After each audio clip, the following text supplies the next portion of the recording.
এবছর দেবীর আগমন ও গমন কিসে জানেন? মায়ের আগমন ও গমনের ওপর নির্ভর করে শুভ নাকি অশুভ সময় আসছে। জেনে নিন এবারে শুভ অশুভর যোগ কতটুকু। সারা বছরের প্রতীক্ষা শেষ হয় সেই কয়েকটা দিনের জন্য। ভাদ্র মাসের শেষে মহালয়া এলেই দেবী পক্ষের সূচনা।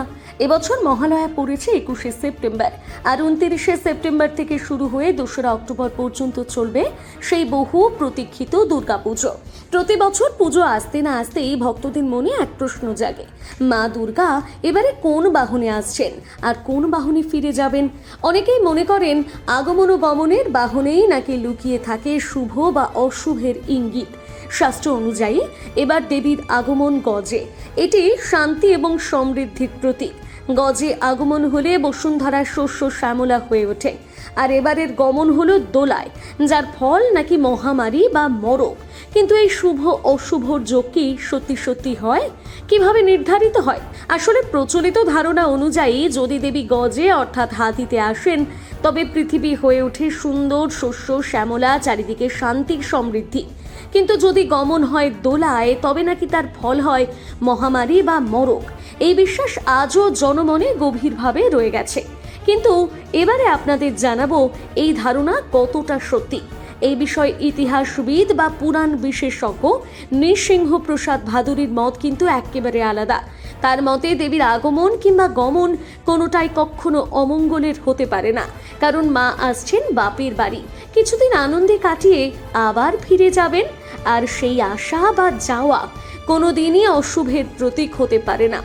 অনেকে আবার সপ্তাহের দিনের সঙ্গে মিলিয়ে দেবীর বাহনের হিসেব করেন, কিন্তু ভাদুরীর মতে এই যুক্তি একেবারে অর্থহীন।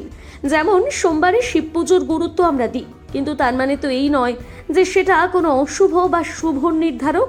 দেবীর আগমন গমনের ক্ষেত্রেও একই কথা প্রযোজ্য। তিনি কৃষ্ণদাস কবিরাজের চৈতন্য চরিতামৃত থেকে উদ্ধৃতি দিয়ে বলেন, তারে জানে সুকৃতি যে দোলা ঘোড়া চড়ে, অর্থাৎ যে মানুষ সুকর্ম করে তার জন্য দোলা বা ঘোড়ায় চড়া শুভ। এখানে দোলা বলতে নাগরদোলা নয়, বোঝানো হয়েছে পালকি। সুতরাং দোলাতেই যদি দেবী আসেন বা যান, তা অমঙ্গল নয় বরং শুভ। তাহলে দেখা যায় সময়ের সঙ্গে সঙ্গে মানুষের বিশ্বাসে কিন্তু পরিবর্তন এসেছে। প্রচলিত কুসংস্কার একসময় অশুভ বলে মনে করলেও আসলে দেবীর আগমন এবং গমন দুই শুভ, এমনটাই কিন্তু এখন মনে করছেন বহু ইতিহাসবিদ এবং পুরাণ বিশেষজ্ঞরা। কারণ মা দুর্গা এসেই আমাদের ঘর ভরিয়ে দেন আনন্দে, শান্তিতে, এবং তার আশীর্বাদে ধরাধাম ভরে ওঠে। তাই তার আগমন বা গমন কখনো অশুভ হতে পারে না। আরো ভালো ভালো খবর দেখতে সাবস্ক্রাইব করুন বাংলা হান্টের ইউটিউব চ্যানেল। বাংলা হান্টের আরো খবর দেখতে নজর রাখুন। বাংলা খবর মানেই বাংলা হান্ট।